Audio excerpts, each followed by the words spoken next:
আমি তার কথা বলার ধরন পছন্দ করি। I like the way he talks. I like the way he talks. আমি তোমার কথা বলার পছন্দ করি। I like the way you talk. Right? তারপরে হচ্ছে আপনি যদি বলেন যে আমি তোমার হাঁটার ধরন পছন্দ করি। I like the way you walk. আমি তার লেখার ধরন পছন্দ করি। I like the way he rights.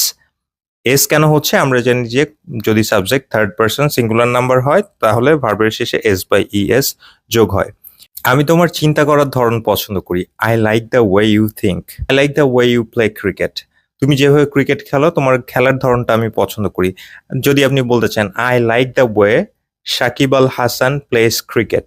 Shakib Al Hasan যেরকম ক্রিকেট খেলে আমি তার খেলার ধরনটা পছন্দ করি। I like the way you control your anger. I like the way you control your anger. আমি তোমার নিজেকে নিয়ন্ত্রণ করার বা নিজের রাগ নিয়ন্ত্রণ করার